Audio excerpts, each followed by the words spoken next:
Hi, എല്ലാവർക്കും talk with അഞ്ജലിയുടെ പുതിയൊരു വീഡിയോയിലേക്ക് സ്വാഗതം. അപ്പോൾ നമുക്കിന്നൊരു പുതിയ കഥ കേൾക്കാം അല്ലേ?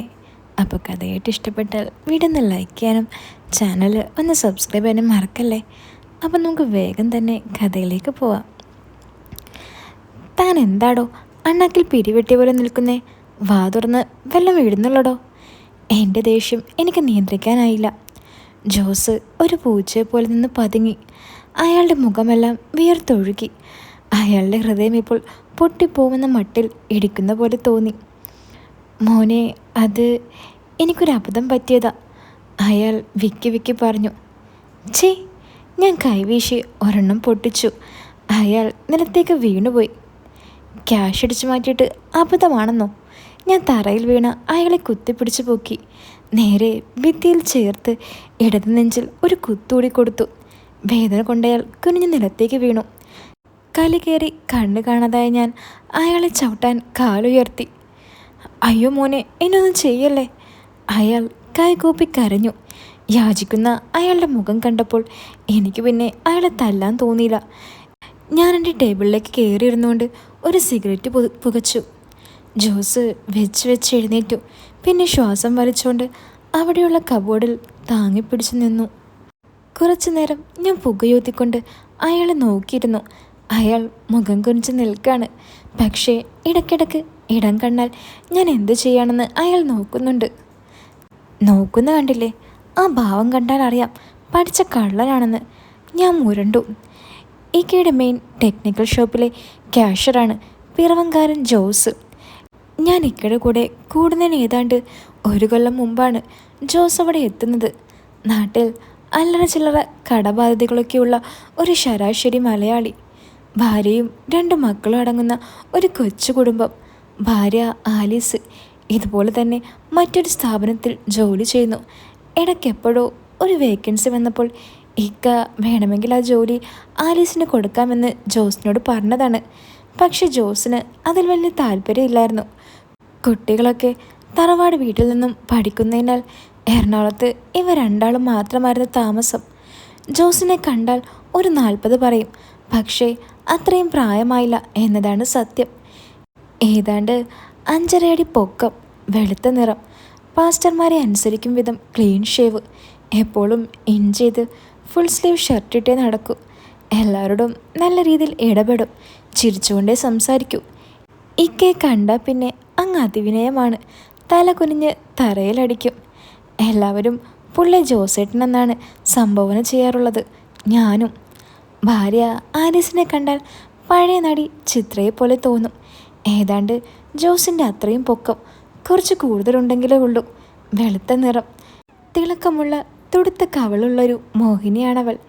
ഇത്രയും നാളും ബഹുമാനത്തോടെ മാത്രമേ ഞാൻ ജോസിനെ കണ്ടിട്ടുള്ളൂ.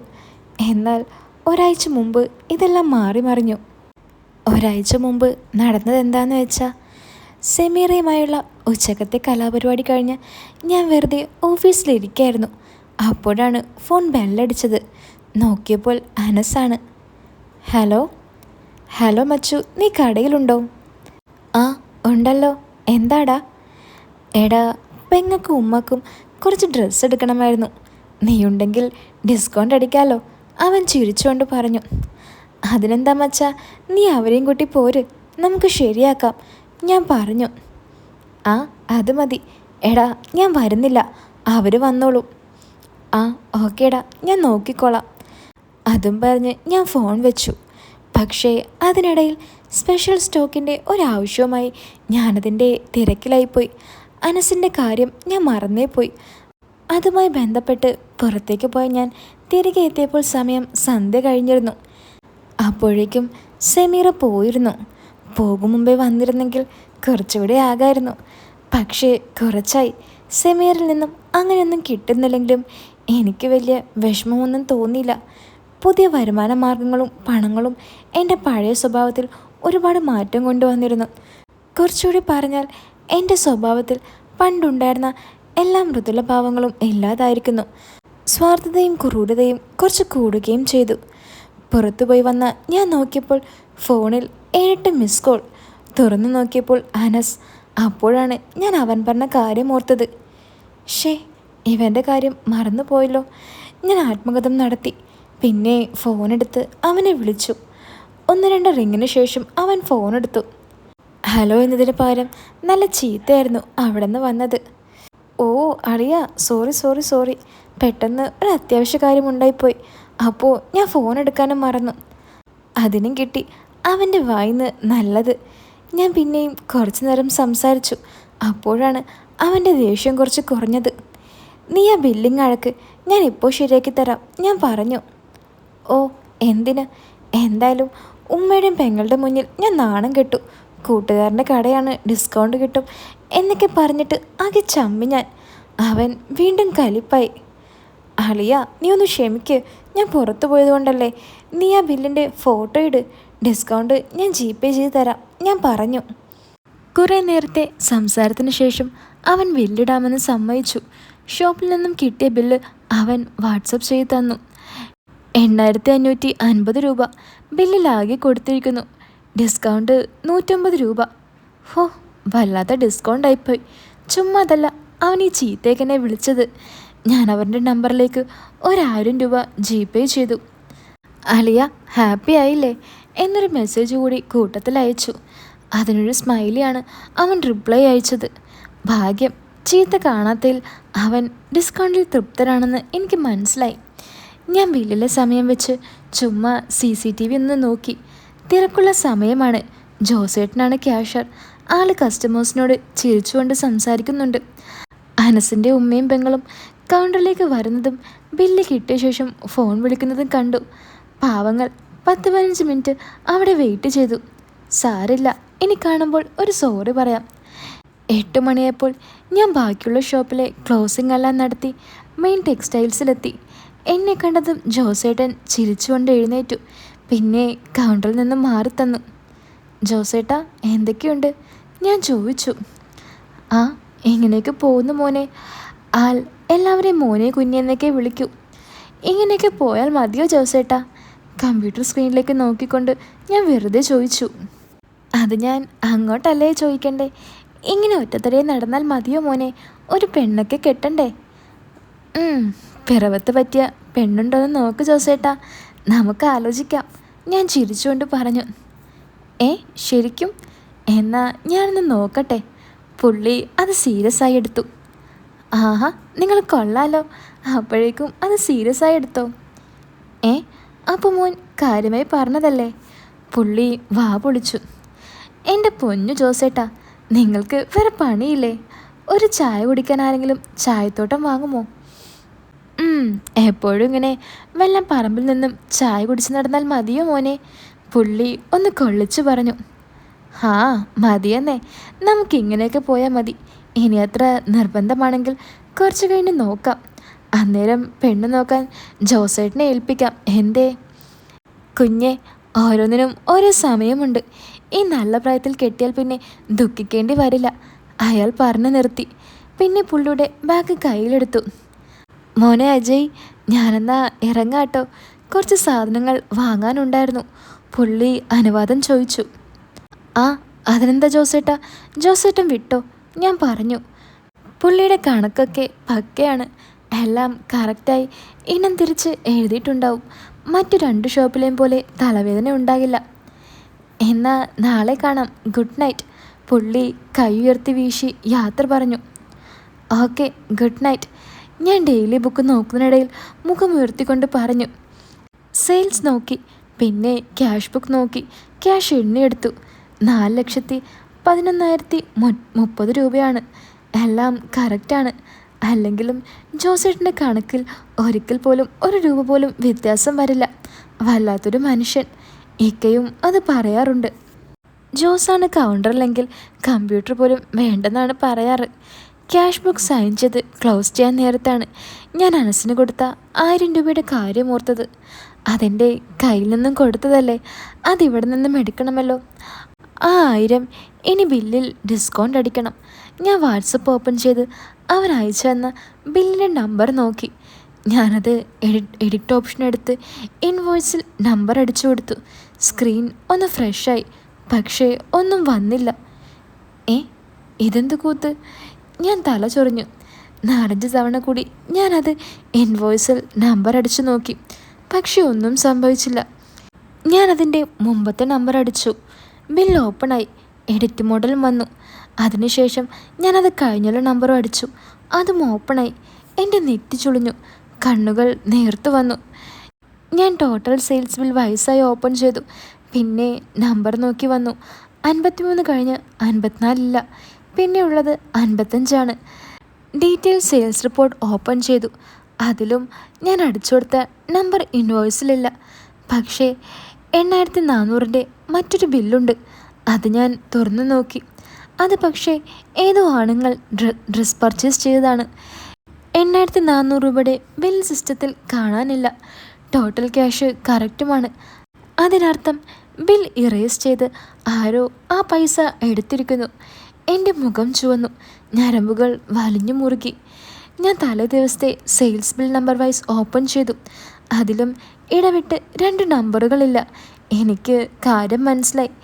എൻ്റെ കൈകൾ ലാൻഡ് ഫോണിലേക്ക് നീങ്ങി. പിന്നെ എന്തോ ആലോചിച്ച് ഞാൻ കൈ പിന്നിലേക്ക് വലിച്ചു. എൻ്റെ ഉള്ളിൽ ദേഷ്യം അണപൊട്ടി ഒഴുകി. കൊള്ളാലോ അവൻ. പാവം നടിച്ചുകൊണ്ട് ഞങ്ങളെ പറ്റിക്കായിരുന്നല്ലേ ഇത്രയും നാളും. ജോസ്, അവൻ്റെ ഒടുക്കത്തൊരു അഭിനയം. എല്ലാത്തിൻ്റെയും കണ്ണിൽ അവൻ മണ്ണ് വാരിയിട്ട് സിസ്റ്റത്തിൻ്റെ ആക്സസ് ഞാൻ എൻ്റെ മെയിലിലേക്ക് കൂടി ഷെയർ ചെയ്തു. ചേട്ടാ, വിളി കേട്ട് ഞാൻ തിരിഞ്ഞു നോക്കി. ജോബിനാണ്. ഞാൻ ചോദ്യഭാവത്തിൽ അവനോട് മൂളി ചോദിച്ചു. അല്ല ഏട്ടാ, കഴിഞ്ഞിരുന്നെങ്കിൽ അടക്കാൻ. അവൻ പറഞ്ഞു. നിനക്കൊക്കെ 5 മിനിറ്റ് നിൽക്കാൻ പറ്റില്ലല്ലേ? കറക്റ്റ് സമയത്ത് അടച്ചു പോകാൻ. എന്താ ഇത് സർക്കാർ ഓഫീസോ? രാവിലെ 5 മിനിറ്റ് നേരത്തെ ഒരുത്തിനും വരാൻ വയ്യ. താമസിക്കുകയും ചെയ്യും. വൈകിട്ടായാൽ അവനക്ക് കറക്റ്റ് സമയത്ത് പോകണം. അങ്ങോട്ട് മാറി നിൽക്കടാ. കഴിയുമ്പോൾ ഞാൻ പറയും. ഇനി നിനക്ക് പറ്റത്തില്ലെങ്കിൽ കളഞ്ഞിട്ട് പോവാൻ നോക്ക്.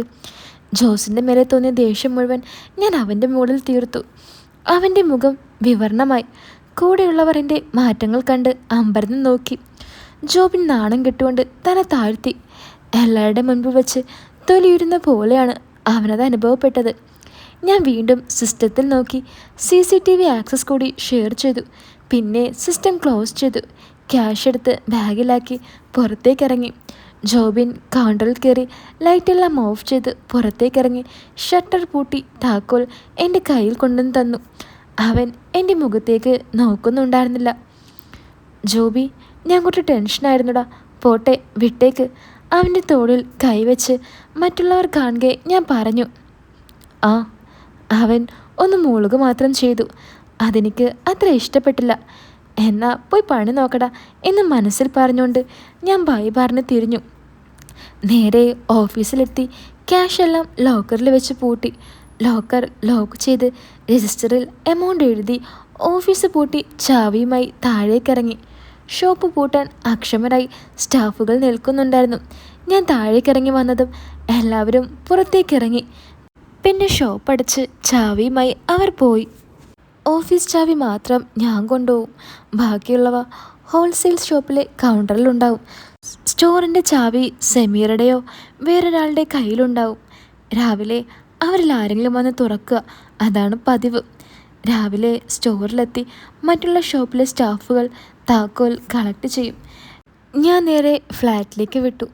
പുതിയ വരുമാന മാർഗമായതോടെ ഞാൻ പഴയ ഫ്ലാറ്റ് വിറ്റു കുറച്ചുകൂടി സൗകര്യമുള്ള ഒരു 2 BHK ഫ്ലാറ്റിലേക്ക് മാറിയിരുന്നു. ഇക്കയുടെ ഗ്യാരണ്ടിയുടെ പുറത്ത് ഒരു ബാങ്ക് ലോൺ കൂടി സംഘടിപ്പിച്ചാണ് പുതിയ ഫ്ലാറ്റ് എടുത്തത്. പിന്നെ സമയയുടെ കനപ്പെട്ട സംഭാവനയും ഉണ്ടായിരുന്നു. നല്ല സൗകര്യവും പ്രൈവസിയും ഉണ്ട് അവിടെ. ആകപ്പാടെ 12 നിലകളായി 41 ഫ്ലാറ്റുകളെ ഉണ്ടായിരുന്നുള്ളൂ. അവസാന 5 നിലയിലുള്ളതെല്ലാം 2 BHK എക്കണോമിക്കൽ ടൈപ്പായിരുന്നു. 8ാമത്തെ നിലയിൽ 802 ആയിരുന്നു എൻ്റെ ഫ്ലാറ്റ്. ലിഫ്റ്റിൽ നിന്നും മാറി എമർജൻസി എക്സിറ്റിന് അപ്പുറം കോറിഡോറിൻ്റെ അവസാനമായിരുന്നു 802. ഫ്ലാറ്റിലുള്ളവരിൽ ഏറെയും ജോലിക്കാരായിരുന്നാൽ കാണുമ്പോഴുള്ള ഹൈബായ് അപ്പുറം വേറൊരു ശല്യങ്ങളും ഇല്ല. പുതിയ ഫ്ലാറ്റ് വാങ്ങി. കയറി താമസം നടത്തണമെന്ന് തന്തപ്പടിയോട് പറഞ്ഞപ്പോൾ അത് വാങ്ങാൻ കിട്ടിയ ക്യാഷിൻ്റെ കണക്ക് ബോധിപ്പിച്ചാൽ വരണോ വേണ്ടിയോ എന്ന് ആലോചിക്കാമെന്ന് മറുപടി കിട്ടിയതിനാൽ ഞാൻ പിന്നെ വീട്ടിലേക്ക് പോയിരുന്നില്ല. അവരും വന്നില്ല. പേരിന് അനുജനൊന്ന് വന്നുപോയി. കുളിച്ച് ഫ്രഷായി ഭക്ഷണവും ഫോൺ വിളിയും കഴിഞ്ഞ് നേരെ ലാപ്ടോപ്പ് എടുത്ത് ഹോളിലെ കുഷ്യനിലേക്ക് ഇരുന്നു. ഫോൺ വിളിയൊക്കെ ഇപ്പോൾ ഒരു ചടങ്ങ് മാത്രമാണ്. ചില ദിവസങ്ങളിൽ അടിപൊളിയാണ്. സെമീറയുമായിട്ടുള്ള പ്രണയം കുറഞ്ഞെങ്കിലും ബാക്കിയൊന്നും കുറഞ്ഞിട്ടില്ല. വല്ലാത്തൊരു പെണ്ണാണവൾ. അവളെക്കുറിച്ച് ഓർത്തപ്പോൾ തന്നെ എനിക്കൊരു രോമാഞ്ചം ഉണ്ടായി.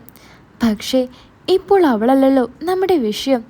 നീ മാറ്ററിലേക്ക് വാട കണ്ണാ. അതാര്? ഓ, മനസാക്ഷി. ഞാൻ പറഞ്ഞു. അല്ലെങ്കിലും അത് ശരിയാണല്ലോ, അവളല്ലല്ലോ നമ്മുടെ വിഷയം. ജോസ്. എൻ്റെ മുഖം വലിഞ്ഞു മുറുകി. ക്യാഷ് അടിച്ച് മാറ്റിയതല്ല, എന്നെ പറ്റിച്ചത്. അതെനിക്ക് സഹിക്കാൻ പറ്റില്ല. അവൻ എന്നെ മണ്ടനാക്കിയെന്നത് എൻ്റെ ഈഗോയെ തൊട്ടുണർത്തി. ഇതിന് ഞാൻ അവനെ കൊണ്ട് അനുഭവിപ്പിക്കും. ഞാൻ ലാപ്പ് തുറന്ന് ആദ്യം CCTV ഡാറ്റ നോക്കി. ലാസ്റ്റ് 6 മാസത്തെ ബാക്കപ്പ് ഉണ്ട്. അപ്പോൾ 6 മാസത്തെ വീഡിയോ കിട്ടും. അത് മതി. എൻ്റെ ചുണ്ടിൽ ഒരു ക്രൂരമായ ചിരി വിരിഞ്ഞു. പിന്നെ ബില്ലിംഗ് സോഫ്റ്റ്വെയർ ഓണാക്കി ഓരോ ദിവസത്തെയും മിസ്സിംഗ് ഇൻവോയ്സ് നമ്പർ കണ്ടുപിടിക്കാൻ നോക്കി. ഏതാണ്ട് 12 മണിയായപ്പോഴേക്കും 6 മാസത്തെയും മിസ്സിംഗ് ഇൻവോയ്സ് പൂർത്തിയായി. 6 മാസത്തിൽ 157 ഇൻവോയ്സ് മിസ്സിംഗ്. ഈശ്വര, അവൻ കുറേ കൊണ്ടുപോയിട്ടുണ്ടല്ലോ. ഇനി എമൗണ്ട് കണ്ടുപിടിക്കണം. അത് കുറച്ച് സമയമെടുക്കും. അതായത് ദിവസത്തെ CCTV ഫുട്ടേജ് നോക്കിയാൽ മാത്രമേ ഓരോ ഇൻവോയ്സിൻ്റെയും ക്യാഷ് എമൗണ്ട് കിട്ടൂ. വെളുപ്പിന് 3 മണിവരെ ഇരുന്നപ്പോൾ ഏകദേശം 1 മാസത്തെ ഇൻവോയ്സ് എമൗണ്ട് ഫുട്ടേജൊക്കെ റെഡിയായി കിട്ടി. ആ മാസം മാത്രം 70,000 രൂപ ഞാൻ തലയിൽ കൈവച്ച് പോയി. ഒരുപോലെ 2 ബിൽ എമൗണ്ട് വരുമ്പോൾ അതിൽ ഒരു ബില്ല് ഡിലീറ്റ് ചെയ്യുന്നു. ഇനി അതിൽ ഡിലീറ്റ് ചെയ്ത ബില്ലുള്ള കസ്റ്റമർ തിരികെ വന്നാൽ സെയിം എമൗണ്ടുള്ള ബില്ല് എഡിറ്റ് ചെയ്ത് അഡ്ജസ്റ്റ് ചെയ്യുന്നു. ഇതാണ് അവൻ ചെയ്തുകൊണ്ടിരിക്കുന്നത്. Simple but powerful. ഓഡിറ്ററിങ്ങിൽ പോലും ശ്രദ്ധിക്കില്ല. ഡിലീറ്റ് ചെയ്ത ബില്ലിൻ്റെ എമൗണ്ട് പിന്നീട് ഡിസ്കൗണ്ട് എമൗണ്ടിലേക്ക് ആഡ് ചെയ്ത് കോമൺ നമ്പർ ആക്കുന്നു. അതിനാൽ സ്റ്റോക്കും പെർഫെക്റ്റ് ആകുന്നു. ഹോ, ഇവൻ്റെയൊക്കെ തലയിൽ ഇത്രയും കുരുട്ടുബുദ്ധി ഉണ്ടായിരുന്നോ? ഞാൻ വാവിളിച്ചുപോയി.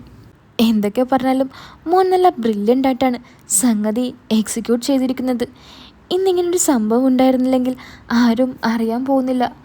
500 മുതൽ 10,000 വരെയുള്ള ബില്ലുകൾ മിസ്സിംഗ് ആയിട്ടുണ്ട്. പക്ഷേ എന്നെ പറ്റിച്ചവനോട് ഞാൻ ഒരിക്കലും ക്ഷമിക്കില്ല. അവന് ജീവിതത്തിൽ മറക്കാൻ പറ്റാത്ത സമ്മാനം ഞാൻ കൊടുക്കുന്നുണ്ട്. ലാപ്പ് മടക്കി ടീപ്പോയിലേക്ക് വെച്ച് ഞാൻ റൂമിലേക്ക് നടന്നു. പിന്നെ ബെഡിലേക്ക് വീണു. രാവിലെ എഴുന്നേറ്റ് പ്രഭാത കൃത്യങ്ങളൊക്കെ നടത്തി. പതിവ് വർക്കൗട്ടിന് ശേഷം ഷോപ്പിലേക്ക് പോയി. സെമീറയുമായുള്ള പതിവ് കലാപരിപാടിക്ക് ശേഷം ഞാൻ എൻ്റെ ജോലികളിൽ വ്യാപൃതനായി. ബാങ്കിൽ പോക്ക്, ഏജൻസിയുടെ ചെക്ക് ക്ലിയറൻസ്, ക്ലയൻസിൻ്റെ വള്ളികൾ. പതിവ് പോലെ ആ ദിവസവും കഴിയാറായി. ഉള്ളതിനാൽ ഞാൻ മറ്റു ഷോപ്പുകളിൽ പോകേണ്ടി വന്നില്ല. പുള്ളിയുള്ള ദിവസം ആൾ നേരിട്ടാണ് ക്ലോസിങ്.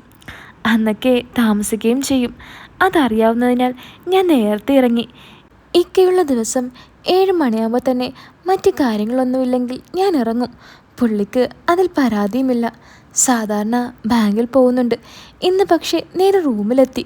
ഫ്രഷായ ശേഷം നേരെ ലാപ്പ് എടുത്തുകൊണ്ട് തലേ ദിവസം ആരംഭിച്ച ഇൻവോയ്സ് ഫുട്ടേജ് കളക്ഷൻ ആരംഭിച്ചു. അന്നും കിടന്നപ്പോൾ താമസിച്ചു. അങ്ങനെ ഏകദേശം ഒരാഴ്ച എടുത്തു മൊത്തം footage and invoice data collect ചെയ്യാൻ. പിന്നെ അത് മുഴുവൻ ഒരു പെൻഡ്രൈവിലേക്ക് മാറ്റി. അവസാനത്തെ ഫയലും കോപ്പിയായപ്പോൾ ഞാൻ ആ പെൻഡ്രൈവ് ഊരിയെടുത്തു. പിന്നെ അത് കൺമുമ്പിൽ ഒന്ന് ഉയർത്തിപ്പിടിച്ചു. ഒരു ക്രൂരമായ ചിരി എൻ്റെ ചുണ്ടിൽ വിരിഞ്ഞു. ആ പെൻഡ്രൈവ് ഇക്കൊക്കെ കൊടുക്കുന്നതിന് മുമ്പ് എനിക്കവനൊന്ന് കാണണം. എന്നിട്ട് ഇത് മറ്റൊരാളെ ഏൽപ്പിക്കൂ. ഞാൻ പല്ല് ഞെരിച്ചുകൊണ്ട് പറഞ്ഞു. പറ്റിയൊരു ദിവസത്തിനായി ഞാൻ കാത്തിരുന്നു. പറഞ്ഞു വെച്ച പോലെ ഏതോ ബന്ധുവിൻ്റെ കല്യാണമുണ്ടെന്ന് പറഞ്ഞ് ഇക്ക 2 ദിവസത്തേക്ക് പോയി. ഇനിയുള്ളത് സെമീറയാണ്. അവളുള്ളപ്പോൾ നടക്കില്ല. അവൾ ഇടയിൽ കയറും. അതിനാൽ അവൾ പോയിട്ട് മതി. രാവിലെ ഞാൻ ഷോപ്പിലെത്തിയപ്പോൾ ജോസ് വന്നിട്ടില്ല. ആള് വീട്ടിലെന്തോ ആവശ്യത്തിന് പോയിരിക്കുകയാണത്രേ. ഇക്കയോട് മുൻകൂട്ടി ലീവ് വാങ്ങിയിരുന്നു. അതാണ് ഞാൻ അറിഞ്ഞത്.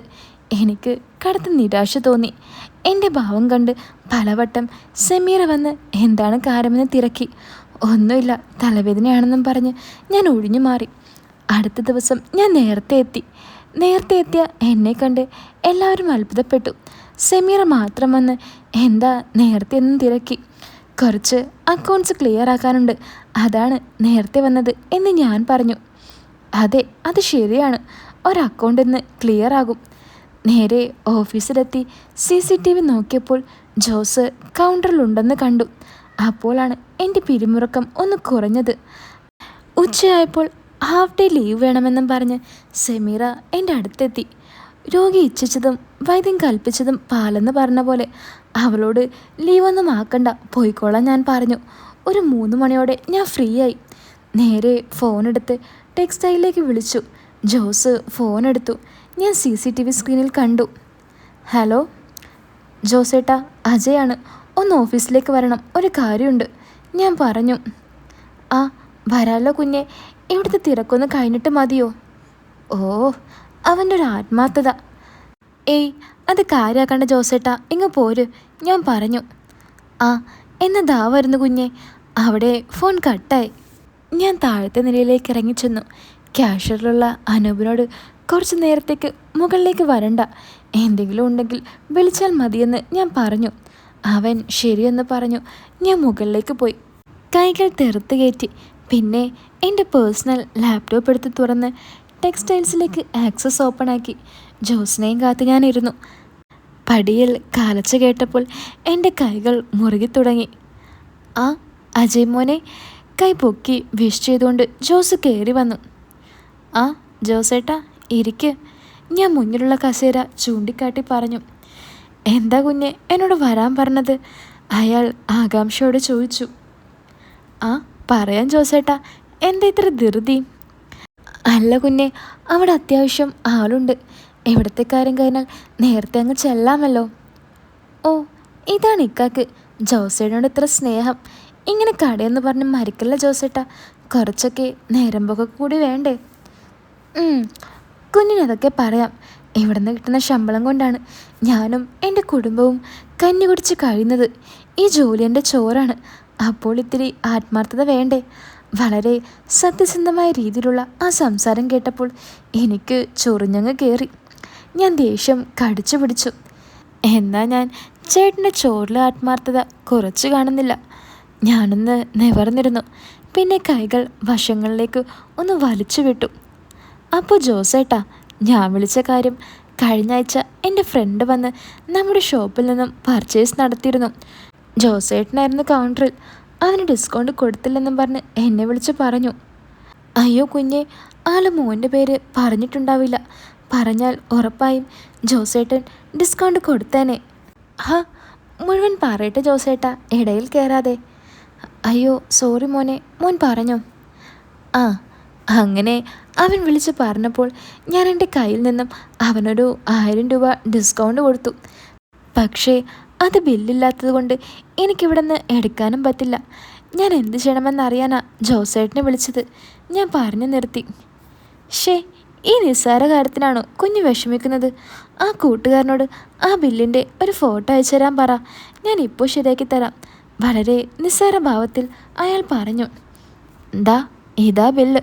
ഞാൻ വാട്സപ്പിലുള്ള ബില്ലിൻ്റെ ഫോട്ടോ കാണിച്ചു. മോനിത് എൻ്റെ നമ്പറിലേക്കിട്, ഞാൻ കടയിൽ ചെന്ന് ശരിയാക്കിയിട്ട് വിളിച്ചു പറയാം. ഏയ് കടയിൽ പോവണ്ട, ഈ ലാപ്ടോപ്പിൽ കടയുടെ ആക്സസ് ഉണ്ട്. ഞാൻ എൻ്റെ ലാപ്ടോപ്പ് അയാളുടെ നേർ കുന്തി വെച്ചു. അയാൾ ചിരിച്ചുകൊണ്ട് ഇതൊക്കെ എന്തെന്ന് ഭാവത്തിൽ ലാപ്ടോപ്പിൽ ബില്ല് ഓണാക്കി. ഞാൻ കാണിച്ച ബില്ലിൻ്റെ ഇൻവോയ്സ് എൻ്റർ ചെയ്തു. ആ നിമിഷം അയാളുടെ ചിരിയൊന്നും മങ്ങി. കണ്ണുകളിൽ ഭയം നിറഞ്ഞു. വിറച്ചുകൊണ്ട് എന്നെ നോക്കി. എന്താ ശരിയായോ? ഞാൻ ഗൗരവത്തോടെ ചോദിച്ചു. ഇല്ല, ഇപ്പോൾ ആക്കാം, അയാൾ ഇടർന്ന ശബ്ദത്തിൽ പറഞ്ഞു. കൈ ഉയർത്തി നെറ്റിയിലെ വിയർപ്പ് തുടച്ചു. ഇതെന്താ ജോസേട്ടാ, ജോസേട്ടന് BP ഉണ്ടോ? നന്നായി വിയർക്കുന്നുണ്ടല്ലോ. ഞാൻ കസേരയിൽ നിന്നും എഴുന്നേറ്റ് അയാളുടെ അടുത്തേക്ക് ചെന്ന് അയാൾക്ക് അഭിമുഖമായി മേശയിൽ ചാരി വശത്ത് നിന്നു. കീബോർഡിലിരുന്ന അയാളുടെ കൈകൾ വിറയ്ക്കുന്നുണ്ട്. എന്താ ജോസേ, പെട്ടെന്ന് ശരിയാക്കാന്ന് പറഞ്ഞിട്ട് ഇങ്ങനെ ഇരിക്കുന്നേ? എൻ്റെ ഭാവം മാറി. ജോസേട്ട എന്ന് വിളിച്ച് കേട്ട് ശീലിച്ച അയാൾ പെട്ടെന്ന് പേര് വിളിക്കുന്ന കേട്ടപ്പോൾ അമ്പരന്ന് പോയി. അയാൾ പകപ്പോടെ എന്നെ നോക്കി.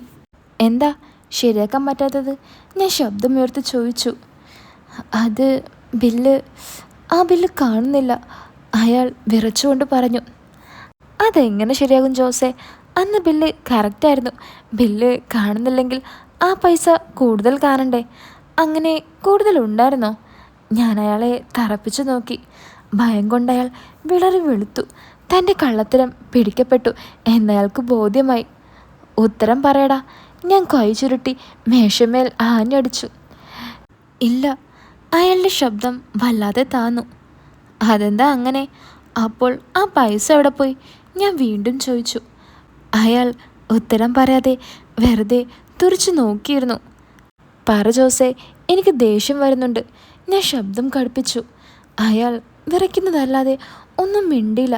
പതിയെ കസേരയിൽ നിന്നും എഴുന്നേറ്റു. താനെന്താടോ അണ്ണാക്കിൽ പിടിവെട്ടിയ പോലെ നിൽക്കുന്നത്? വാ തുറന്ന് വെള്ളം എഴുന്നുള്ളടോ. ജോസ് ഒരു പൂച്ചയെ പോലെ നിന്ന് പരുങ്ങി. അയാളുടെ മുഖമെല്ലാം വിയർത്തൊഴുകി. അയാളുടെ ഹൃദയം ഇപ്പോൾ പൊട്ടിപ്പോകുമെന്ന മട്ടിൽ ഇടിക്കുന്ന പോലെ തോന്നി. മോനെ, അത് എനിക്കൊരു അബദ്ധം. അയാൾ നിന്ന് വിക്കി. ഛേ!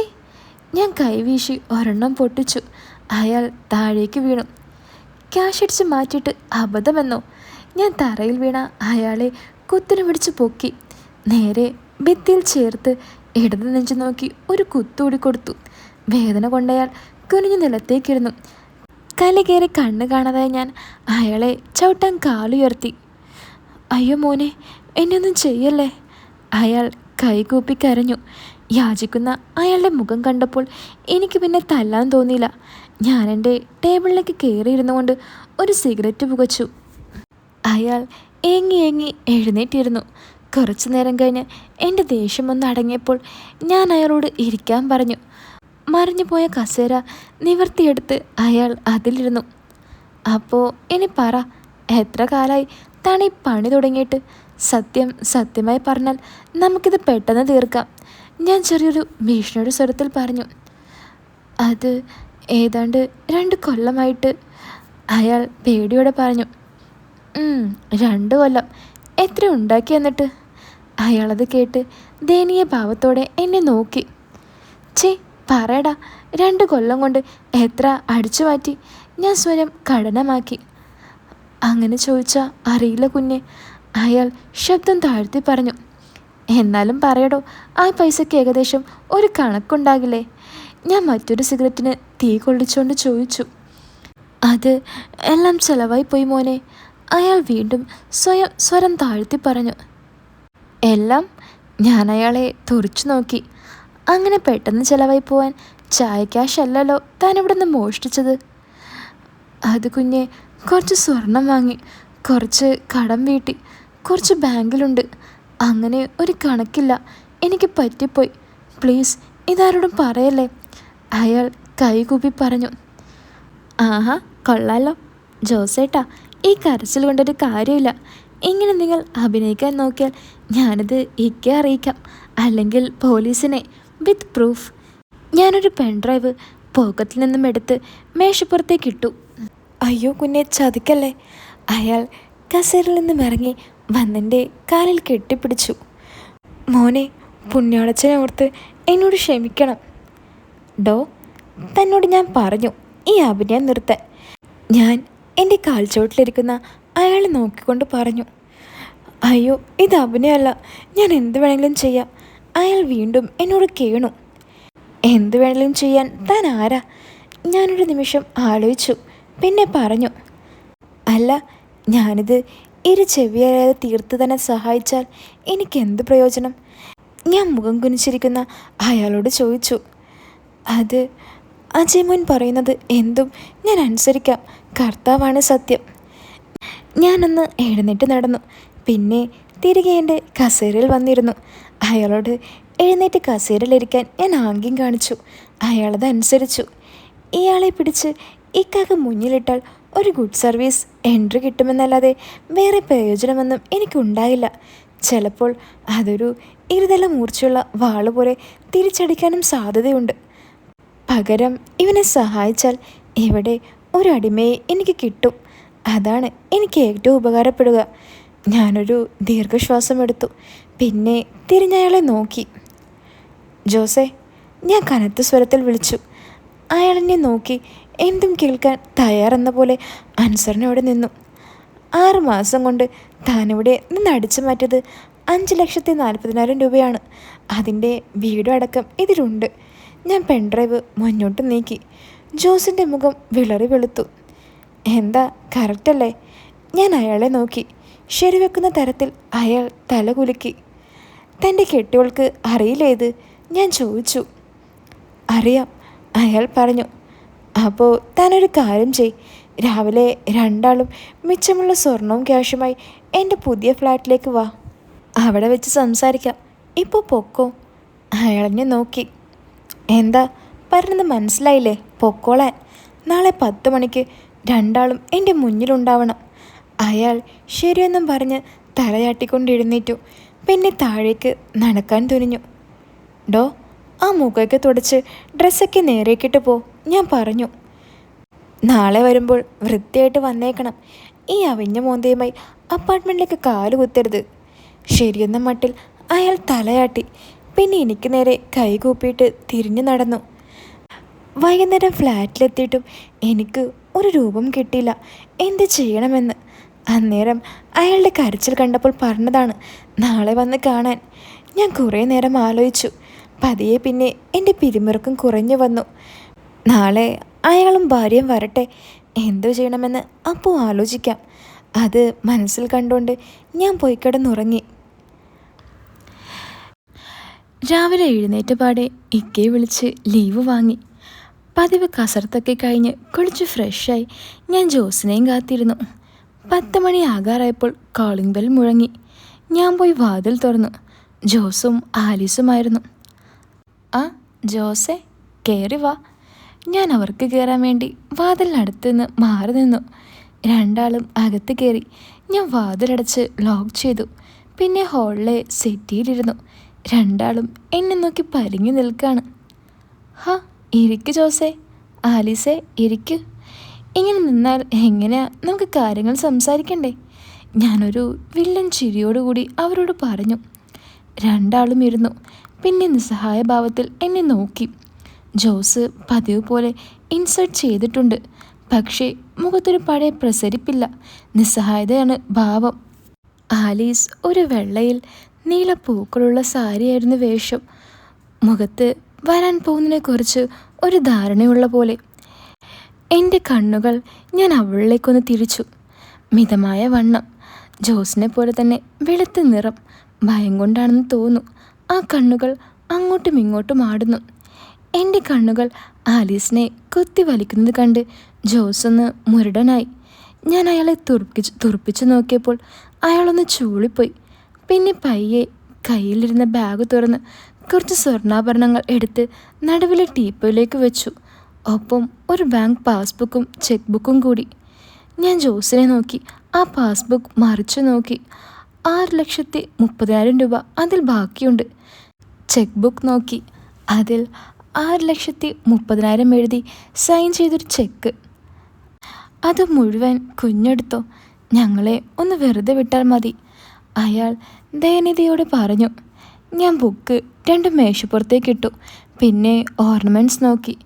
എല്ലാം പുതിയ ഫാഷനിലുള്ളവ. ഇത് മൊത്തം എത്രയുണ്ട്? ഞാൻ ഓർണമെൻറ്റ്സിൽ തൊട്ടുകൊണ്ട് ചോദിച്ചു. 53 പവൻ. ആലീസാണ് മറുപടി പറഞ്ഞത്. ഞാൻ അവളെ നോക്കിയൊന്ന് ചിരിച്ചു.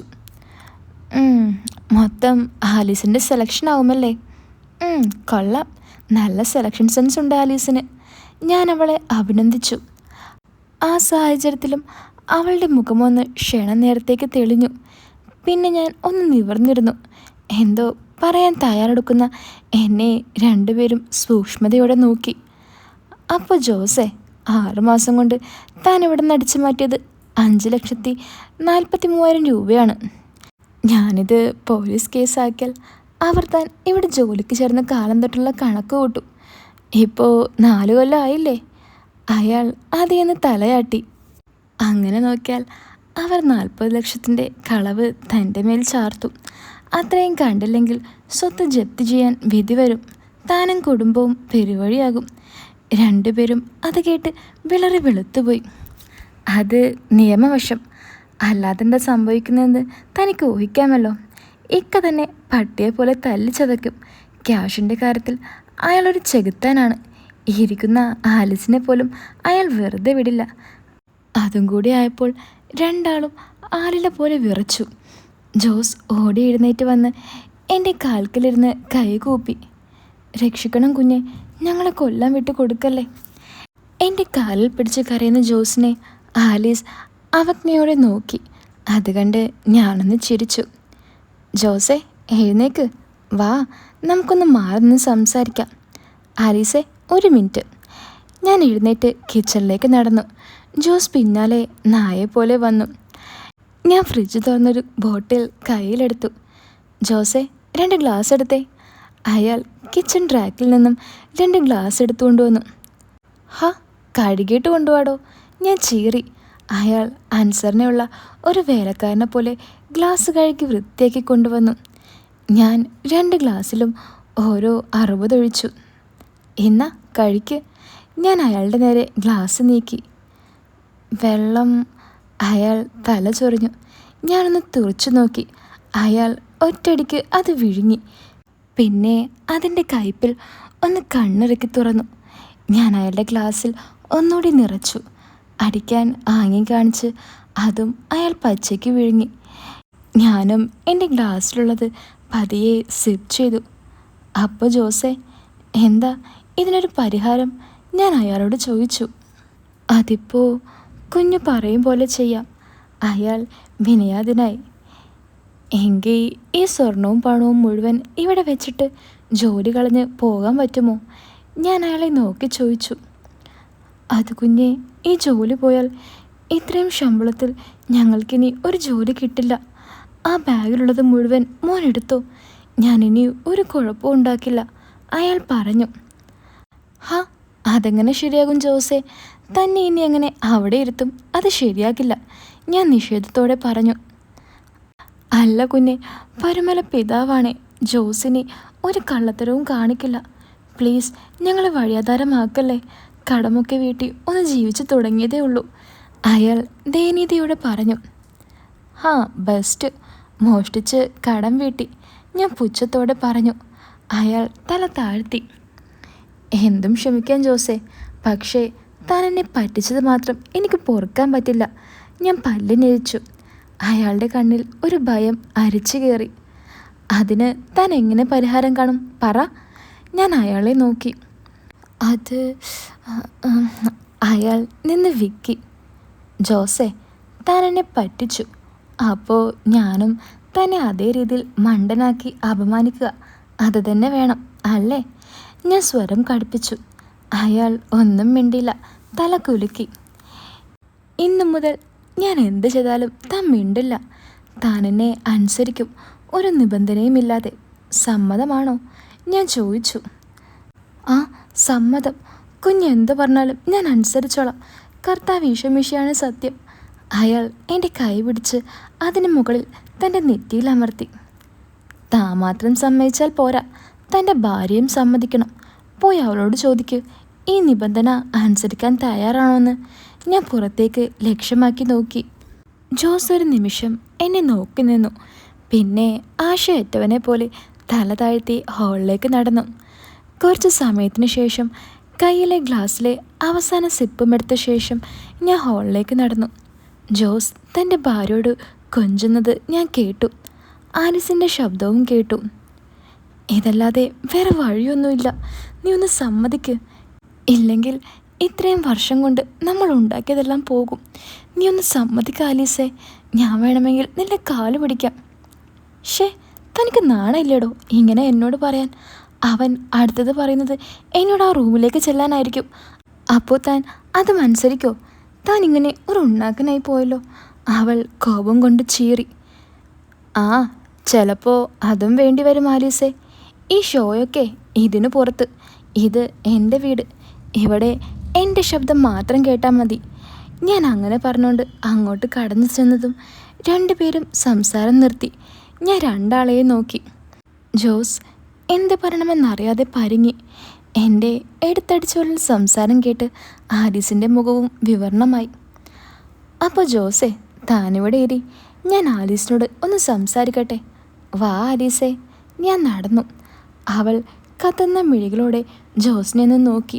പിന്നെ എൻ്റെ പിന്നാലെ നടന്നു വന്നു. റൂമിലെത്തി ഞാൻ വാതിലടച്ചില്ല. പകരം അവളെ എൻ്റെ അടുത്തേക്ക് ചേർത്ത് നിർത്തി.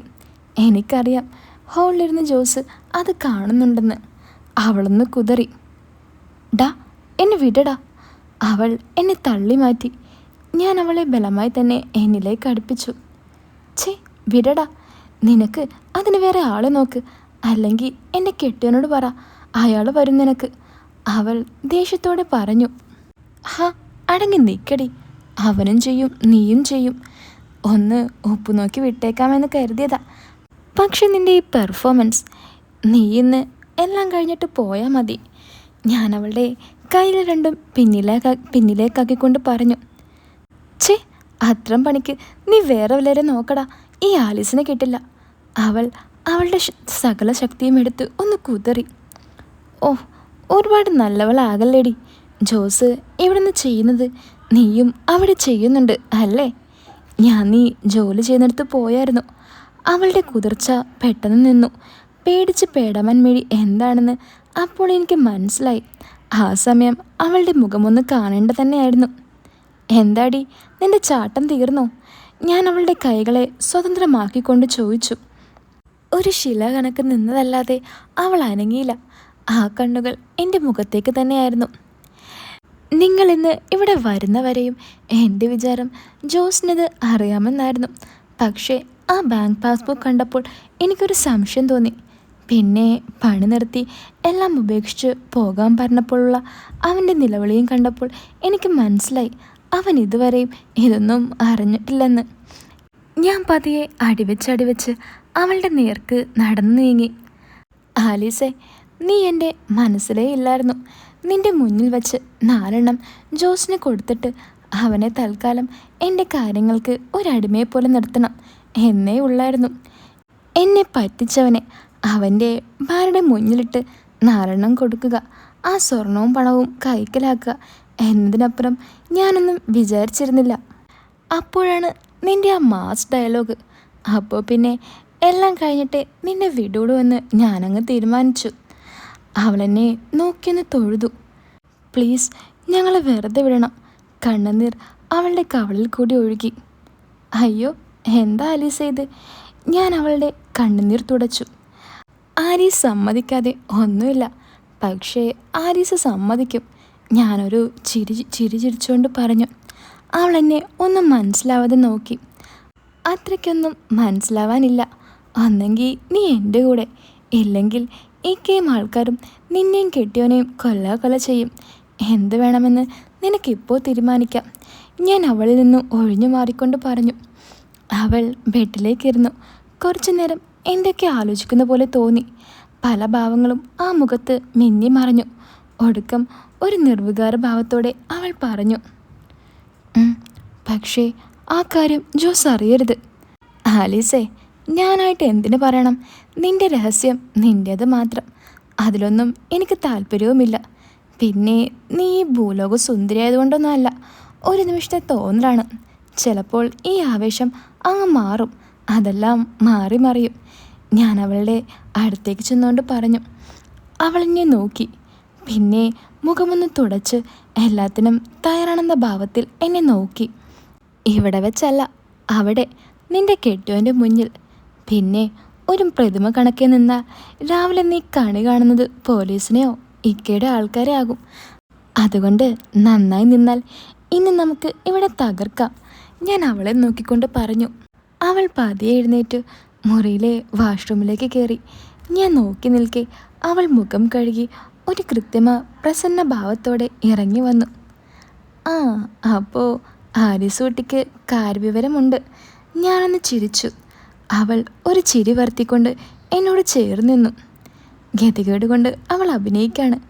അതുമൊരു രസമല്ലേ, പാതി മനസ്സോടെ നിന്നവളെ അവളുടെ കൂടെ കൂടുന്നത്. പിന്നെ അവൾക്ക് കാര്യമായി എന്തോ രഹസ്യമുണ്ട്. അതെന്തായാലും എനിക്കൊന്നുമില്ല. അവൾ കാണിച്ച ഷോക്ക് ഇവളും എന്നെ കോമളയാക്കിയതിന് അവനും അനുഭവിക്കും. എനിക്കത് മതി. അപ്പോൾ എങ്ങനെ ആലീസെ, തുടങ്ങല്ലേ? ഞാൻ ചോദിച്ചു. എല്ലാം സാറിൻ്റെ ഇഷ്ടം പോലെ. അവൾ ഒന്നുകൂടി ഒന്നൊതുങ്ങി. സാറോ? ഞാൻ പൊട്ടിച്ചിരിച്ചു. നേരത്തെ 1 അരമണിക്കൂറിന് മുമ്പ് നീ എന്നെ അങ്ങനെയല്ലല്ലോ വിളിച്ചേ. നീ ജോസിനെയും കവത്തി വെട്ടുമല്ലോ. ഒന്ന് പോ സാറേ. അവൾ ഒന്ന് കുണുങ്ങി. പക്ഷേ അതിലെ കൃത്രിമത്വം എനിക്ക് ശരിക്കും മനസ്സിലായി. അത് ഞാൻ കണ്ടില്ലെന്ന് നടിച്ചു. അജയ്, അടുപ്പമുള്ളവർ അജു എന്ന് വിളിക്കും. ആലീസിനും അങ്ങനെ വിളിക്കാം. ഇനി അതല്ല സാറ എന്നാണെങ്കിൽ അങ്ങനെ. ആലീസിൻ്റെ ഇഷ്ടം. അപ്പോൾ ശരി, ഈ ആലീസിനെ ഞാനങ്ങ് എടുക്കാം. വാ. അനുസരണയോടെ അവൾ എൻ്റെ കൂടെ ഹാളിലേക്ക് വന്നു. അവിടെ ആകാംക്ഷയോടെ ജോസ് ഇരിക്കുന്നുണ്ടായിരുന്നു. ആലീസിൻ്റെ തോളിൽ കൈവച്ച് ഒരു ചിരിയോടെ ഞാൻ വരുന്നത് കണ്ട് ജോസ് എഴുന്നേറ്റു. അയാൾ എഴുന്നേറ്റപ്പോൾ നേരത്തെ കുടിച്ചത് അയാളിൽ പ്രവർത്തിച്ചു തുടങ്ങിയെന്ന് എനിക്ക് മനസ്സിലായി. ജോസെ, എങ്ങനെയാ കാര്യങ്ങൾ? ഞാൻ ജോസിനെ നോക്കി. അയാൾ എന്തും സമ്മതമാണെന്ന മട്ടിൽ എന്നെ നോക്കി. ഈ ഇരിക്കുന്നതിൽ പാതി സ്വർണവും ആലീസും എനിക്ക്, ബാക്കി ക്യാഷും സ്വർണവും താനെടുക്കാം. പിന്നെ ജോലിയിൽ തുടരാം. ഈ അടിച്ചുമാറ്റൽ ഇല്ലാതെ തന്നെ. ജോസിൻ്റെ മുഖം സന്തോഷം കൊണ്ട് വിടർന്നു. അയാളുടെ സന്തോഷം കണ്ട് ക്ഷണനേരത്തേക്ക് ആലീസിൻ്റെ മുഖം കോപം കൊണ്ട് നിറയുന്നത് ഞാൻ കണ്ടു. സമ്മതമാണെങ്കിൽ ജോസ് ഇരിക്ക്. ജോസ് പെട്ടെന്ന് തന്നെ സെറ്റിയിലിരുന്നു. ഞാൻ ആലീസിൻ്റെ തോളിൽ നിന്നും കൈയെടുത്തുകൊണ്ട് സെറ്റിയിലേക്കിരുന്നു. ആലീസ് എന്ത് ചെയ്യണമെന്ന ഭാവത്തിൽ എന്നെയും ജോസിനെയും മാറി മാറി നോക്കി. ജോസേ. എന്താ കുഞ്ഞേ? ആലീസ് നിൽക്കുന്നത് കണ്ടില്ലേ? ആ, കണ്ടു മോനെ. എന്നാ അവളോട് അടുത്തത് എന്ത് ചെയ്യണമെന്ന് പറ. പെട്ടെന്ന് ജോസിൻ്റെ മുഖം വിവരണമായി. ആലീസിനും ഒരമ്പരപ്പുണ്ടായി. അയാളിരുന്ന് എന്ത് ചെയ്യണമെന്നറിയാതെ പരുങ്ങി. ജോസേ, ഞാൻ പറഞ്ഞത് കേട്ടില്ലേ? ഒരു കാര്യം ഒന്നിൽ കൂടുതൽ പറയുന്നത് എനിക്കിഷ്ടമല്ല. ഞാൻ സ്വരം കടുപ്പിച്ച് പറഞ്ഞു. ജോസ് ഒന്ന് ഞെരിപിരി കൊണ്ടു. പിന്നെ വെപ്രാളത്തോടെ ആലീസിനെ നോക്കി. അവൾ ഒരു പുച്ഛത്തോടെ അയാളെ നോക്കി.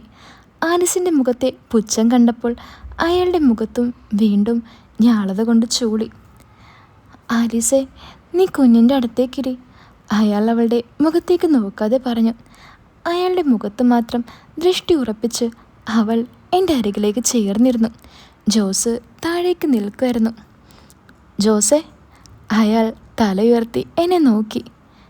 ഡോ, അടുക്കളയിൽ പോയി മുൻപത്തെ പോലെ 2 എണ്ണം എടുത്തിട്ട് വാ. അയാൾ അടുക്കളയിലേക്ക് വേഗം പോയി. ഞാൻ തിരിഞ്ഞ് ആലീസിനെ നോക്കി പുഞ്ചിരിച്ചു. അവളും പ്രയാസപ്പെട്ടൊരു പുഞ്ചിരി എനിക്ക് നൽകി.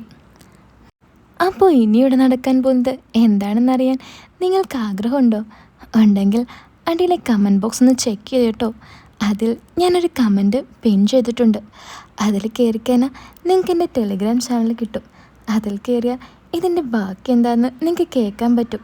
അതിനായി ചെയ്യേണ്ടത് ഈ ലിങ്കിൽ ക്ലിക്ക് ചെയ്ത് എൻ്റെ ടെലിഗ്രാമിലേക്ക് വരിക.